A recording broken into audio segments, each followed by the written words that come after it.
నిన్న నేడు ఏకరీతిగా ఉండే మార్పు లేని దేవుడైన యేసుక్రీస్తు పరిశుద్ధమైనటువంటి నామమున ఈ ఉదయకాల వందనములు మీ అందరికీ తెలియజేస్తున్నాను. ఇది నా దేవుని యొక్క వాక్య ధ్యానము. సామెతల గ్రంథము 10వ అధ్యాయము 24వ వచనము. నీతిమంతులు ఆశించున్నది వారికి దొరుకును. అవును ప్రియులారా, నీతిమంతులు అనగా ఎవరు అంటే గత కాలంలో మనం ధ్యానం చేసాం. ఆయన యందు విశ్వాసం ఉంచి ఆయన యొక్క అడుగుజాడల్లో నడుస్తూ ఏ పాపము కూడా వారికి అంటకుండా పవిత్రమైనటువంటి జీవితము జీవించేటువంటి వారే నీతిమంతులు. అటువంటి నీతిమంతులు ఏదైతే ఆశిస్తారో అది వారికి దొరుకుతుంది అని వాక్యము సెలవిస్తుంది. అంతేకాకుండా కీర్తన 20వ అధ్యాయంలో కూడా మనం గమనించినప్పుడు అక్కడ ప్రభు చెబుతున్నటువంటి మాట, నీ కోరికను సిద్ధింపచేసి నీ ఆలోచన యావత్తు కూడా నేను సఫలపరుస్తానని వాగ్దానం చేస్తున్నటువంటి దేవుడు. అంతేకాదు కానీ యోహాను సువార్త 15వ అధ్యాయం 7వ వచనంలో కనుక మనం గమనించినప్పుడు ప్రభు చెబుతున్నటువంటి మాట, నా యందు మీరును మీ యందు నా మాటలను నిలిచి ఉన్న ఎడల మీకు ఏది ఇష్టమో అడుగుడి, అది మీకు అనుగ్రహింపబడును అని అంటారు. ఇక్కడ చూస్తే నా యందు మీరును మీ యందు నా మాటలో నిలిచి ఉన్న ఎడల అనగా అర్థం ఏంటంటే ఆయన యొక్క మాటల ప్రకారము వారి జీవితాలను పరిశుద్ధపరచుకొని ప్రభు కొరకు ఎదురు చూసేటువంటి వారు, ప్రభుతో నడిచేటువంటి వారు అని అర్థం. కాబట్టి నా యందు మీరును మీ యందును నేను నా మాటలు నిలిచి ఉన్న ఎడల మీకు ఏది ఇష్టమో అది అడుగుడి అని అంటున్నారు ప్రభు. అది నేను తప్పక మీకు దయచేస్తానని వాగ్దానం చేస్తున్నారు. నిజముగా నీతిమంతులైనటువంటి వారు, నిజముగా క్రీస్తునందు విశ్వాసం ఉంచినటువంటి వారు ఇహలోక సంబంధమైనటువంటి సంపాదన మీద, ఆస్తి మీద వారు మనసు ఉంచుకోరు. కానీ ప్రభువుకి ఏదైతే ఇష్టముగా ఉంటుందో దానిని వారు పరిశీలన చేసి ఆలోచన చేసుకొని ప్రభు వద్ద అడుగుతారు. ప్రియులరా, ఈ లోకంలో మనకు కనపడేవన్నీ కూడా శాశ్వతమైనవి కావు. కొద్ది కాలము మనతో పాటు ఉంటాయి, నశించిపోయేటువంటివి. కానీ శాశ్వతమైనటువంటి దేవుని యొక్క పాపక్షమాపణ, శాశ్వతమైనటువంటి దేవుని యొక్క రక్షణ, శాశ్వతమైనటువంటి నిత్యమైనటువంటి జీవము ప్రభువులో ఉన్నాయి. కాబట్టి వాటినే అడుగుతూ ఉంటారు ప్రియులారా.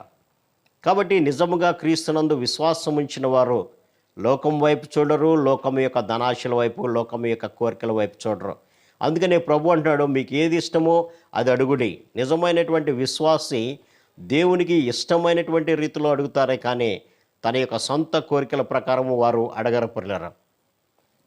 ఈ యొక్క మాట రాసినటువంటి సొలొమోను భక్తుని యొక్క జీవితాన్ని మనం గమనించినప్పుడు దావీదు మహారాజు యొక్క కుమారుడే సొలొమోను మహారాజు. దావీదు అవసాన దశలో ఉన్నప్పుడు సొలొమోను మహారాజు రాజ్యాధికారం చేపట్టాడు. దావీదు కట్టాలి అనుకున్నటువంటి ఆ యొక్క దేవాలయాన్ని సొలొమోను చేత ప్రభు కట్టించుకున్నారు. ఆ తర్వాత ప్రభు ఒకసారి దర్శనమయ్యి, సొలొమోను నీకు ఏది ఇష్టమో అది అడుగు, నేను నీకు దయచేస్తాను అన్నప్పుడు సొలొమోను తన యొక్క రాజ్యాధికార సంబంధమైనటువంటి తన సొంత క్రియలను గురించి అతడు అడగలేదు. కానీ అతడు దేవుని సన్నిధికి చేరి ప్రార్థిస్తున్నటువంటి ప్రార్థన ఏంటంటే, అయ్యా, ఇంతదైనటువంటి ఈ పెద్ద జనాంగాన్ని, రాజ్యాన్ని సరైనటువంటి న్యాయము తీర్చడానికి కావలసినటువంటి జ్ఞానము లేదు. కాబట్టి నాకు జ్ఞానాన్ని దయచేయని గొప్ప ఆదర్శవంతమైనటువంటి ప్రార్థన చేస్తున్నట్లుగా మనం చూడొచ్చు పిల్లరా. అందుకని ఇక్కడ అంటున్నాడు, ఇంత గొప్పదైన నీ జనమును న్యాయము తీర్చగలవాడు ఎవడు? కాబట్టి నేను మంచి చెడ్డలు వివేచించి నీ జనులకు న్యాయము తీర్చినట్లు నీ దాసుడైనా నాకు వివేకము కలిగినటువంటి హృదయాన్ని దయచేయి అని ప్రార్థన చేసినప్పుడు దేవుడు ఆ ప్రార్థనను విని ఎంతగానో సంతోషించాడు. అక్కడ ప్రభు అంటున్నటువంటి మాట, నీ శత్రుల ప్రాణాలనే నువ్వు అడగలేదు, నా రాజ్యము ఎల్లకాలము స్థిరంగా ఉంచయ్యా అని అడగలేదు, నాకు ఐశ్వర్యాన్ని, ఘనతను, పేరు ప్రఖ్యాతులు ఇవ్వు అని అడగలేదు. కాబట్టి అడగకపోయినాను నేను నీకు ఇస్తున్నాను అని సొలొమోనుకి ఇచ్చినట్లుగా మనం చూడొచ్చుకున్నారు. కాబట్టి మనము కూడా ప్రభు సన్నిధిని చేరి అడిగేటువంటివి ఎలా ఉన్నాయో మనం జ్ఞాపకం చేసుకుందాం. మన సొంత కోరికలు, ఇహలోక సంబంధమైన క్షయమైపోయే, నశించిపోయేటువంటి కోరికలు కోరుతున్నామా? లేదంటే ప్రభుకి ఇష్టమైనటువంటి ఆయన రాజ్యాన్ని, నీతిని వెదకమని చెప్పిన మాటలను బట్టి మనం ఆయన రాజ్యాన్ని వెతికే వారంగా, ఆయన రాజ్యంలో మనము స్థానము సంపాదించుకున్నట్లు అడుగుతున్నామో ఒకసారి పరిశీలన చేసుకుందాం. కాబట్టి ప్రభు అంటున్నాడు, నీతిమంతులు ఆశించేది వారికి దొరుకుతుంది. కాబట్టి మనం కూడా నీతిమంతంగా జీవిద్దాము. మనం ఏదైతే ప్రభు రాజ్యానికి అవసరమవుతుందో దాన్ని ప్రభువుని అడిగి మనం పొందుకుందాం. అట్టి కృపా పరిశుద్ధాత్మ దేవుడు మనందరికీ దయచేయను గాక. ఆమేన్. ప్రార్థన. సర్వశక్తుడా, ప్రేమ గల మా తండ్రి, మీరు ఇచ్చిన మాటలను బట్టి మీకు వందనాలు తండ్రి.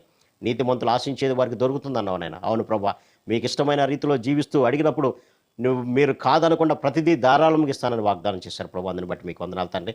మేము కూడా నీతిమంతంగా జీవిస్తూ పరలోక రాజ్యాన్ని చేరుకోవడానికి కావాల్సినటువంటి మార్గాన్ని ప్రభు మేము ఎన్నుకొని మీ ద్వారా కావాల్సిన సమస్తాన్ని పొందుకునే భాగం దయచేయమని యేసు నామమున అడిగి పెట్టుకుంటున్నాం తండ్రి. ఆమేన్. God bless you.